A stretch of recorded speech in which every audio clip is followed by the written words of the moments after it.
Assalamualaikum warahmatullahi wabarakatuh.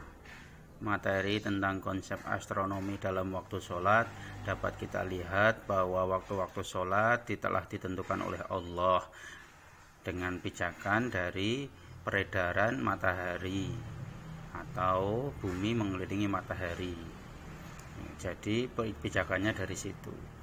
Dari ayat-ayat Al-Quran maupun hadis menjelaskan bahwa waktu itu ditentukan oleh perjalanan matahari.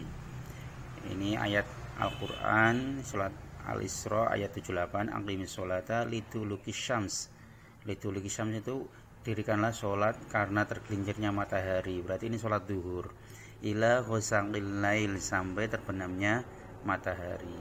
Atau sampai ini berarti ada sholat asar, kemudian ada sholat maghrib, ada juga sholat isya karena lail itu malam, wa Qur'an al-fajr, dan sholat subuh.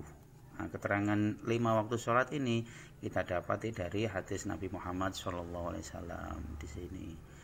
Nah, dari kesimpulan hadis tadi dapat kita ketahui pada waktu sholat konsep astronomi terkait waktu sholat itu zuhur, yaitu ketika tergelincirnya matahari.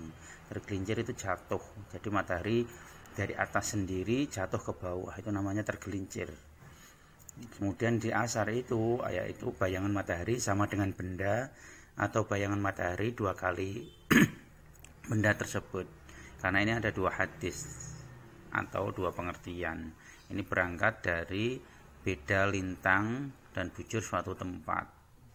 Nah, nanti ada lintang dan bujur suatu tempat yang bisa membedakan bayangan matahari yang sama dengan benda atau 2 kali benda. Kemudian maghrib itu yang paling mudah, yaitu ketika matahari terbenam.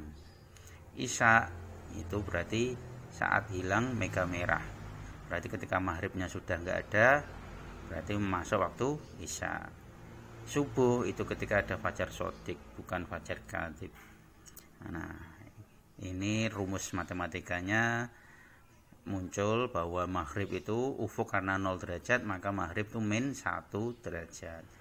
Kemudian isya itu min 18 derajat berdasarkan penelitiannya. Nah, subuh kok min 20 tidak min 18? Karena subuh itu polusinya sedikit dibanding isya. Isya itu banyak karena mulai dari pagi sampai petang itu banyak polusi. Jadi tingkat kecerahannya tidak terlihat. Nah, cuma dengan subuh itu polusinya sedikit, maka tingkat cerahannya lebih terlihat. Kemudian imsak itu 10 menit sebelum subuh.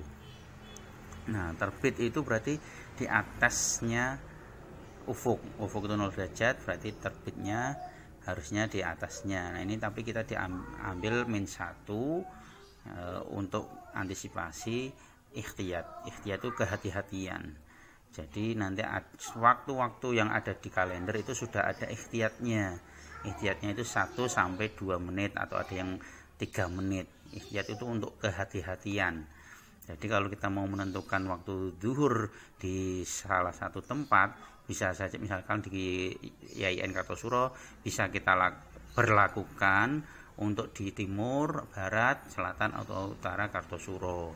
Misalkan di Banga, misalkan di Solo yang bagian barat itu, jadi masih masuk waktu Kartosuro karena sudah ada ikhtiyatnya. Kemudian ini gambarnya, yaitu ini kulminasi atas, matahari di atas tepat. Duhur itu ketika tergelincir berarti jatuh ke bawah sedikit, ini duhur. Sudah ada bayangan sedikit namanya duhur. Kemudian asar, kemudian maghrib di bawah ufuk, isya ketika malam, sampai subuh berarti ini malam semua. Nah, ketika sudah ada fajar sodik, ini sudah mulai subuh, sudah malam sudah hilang. Oke, sampai syuruk atau terbit. Nah, itu gambarnya. Terima kasih. Assalamualaikum warahmatullahi wabarakatuh. Pertemuan kali ini yaitu penentuan waktu sholat duhur dan asar dengan segitiga bola. Tapi saya akan menjelaskan waktu duhurnya dulu. Asar nanti kita gabungkan dengan maghrib dan isya. Nah, kita lihat dulu penentuan waktu duhur itu paling mudah, tapi juga menentukan waktu-waktu yang lain. Jadi di sini kita cukup ada 3 data, yaitu bujur, ini bujur tempat, misalkan ini Kartosuro, yaitu 110 derajat 42 menit. Kemudian ini data matahari, equation of time pada tanggal 20 Desember 2019. Nah, equation of time-nya yaitu 0 derajat 2 menit 26 detik. Kemudian bujur daerah, karena Kartosuro di WIB, maka bujur daerahnya 105 derajat. Kalau Bali berarti Wita, berarti ini diganti 105 tambah 15 menjadi 120 derajat. Kalau ada yang di Papua berarti nambah 15 lagi dari 120, berarti 135 derajat. Nah, itu data. Perhitungannya seperti ini. MP itu meridian pas, sama dengan 12 kurangi E. 12 itu saat matahari berkulminasi atas, dikurangi E, itu equation of time-nya ini. Jadi 12 dikurangi 0 derajat 2 menit 26 detik. Ketik aja dengan kalkulator saintifik atau kalkulator trigonometri. Kemudian sama dengan 11 derajat 57 34 menit. Ini LMT, local mean time, atau waktu lokalnya, belum sampai ke Kartosuronya. Jadi saat di tempatnya itu. Nah, padahal kita memakai jam WIB, maka harus kita interpolasikan ke waktu daerah. Namanya ini interpolasi, sama dengan bujur tempat kurangi bujur daerah dibagi 15. 15 itu didapatkan dari setiap peredaran satu putaran bumi ini, setiap 15 derajat itu bernilai 1 jam. Interpolasinya 110 42, berarti ini dari atas ini bujur Kartosuro dikurangi bujur daerah, berarti ini WIB, terus dibagi 15 sama dengan 0 derajat 22 menit 48 detik. Nah, untuk waktu zuhur ya tinggal MP ini hasilnya tadi dikurangi ini. Jadi MP dikurangi interpolasi, LMT dikurangi interpolasi. Nah, ini 11 derajat 57 menit 34 detik dikurangi 0 derajat 22 menit 48 detik sama dengan 11 derajat 34 menit 46 detik atau jam 11 lewat 34 menit. Ini waktu sebenarnya. Sementara yang di kalender itu sudah ada ikhtiyat. Ikhtiyat itu penambahan sekitar 1, 2 atau 3 menit. Jadi kalau di kalender itu bisa menjadi jam 11 lewat 35 boleh, jam 11 lewat 36 boleh, jam 11 lewat 37 boleh. Tapi yang paling banyak sekitar 1 sampai 2 menit. Jadi menjadi 11.36.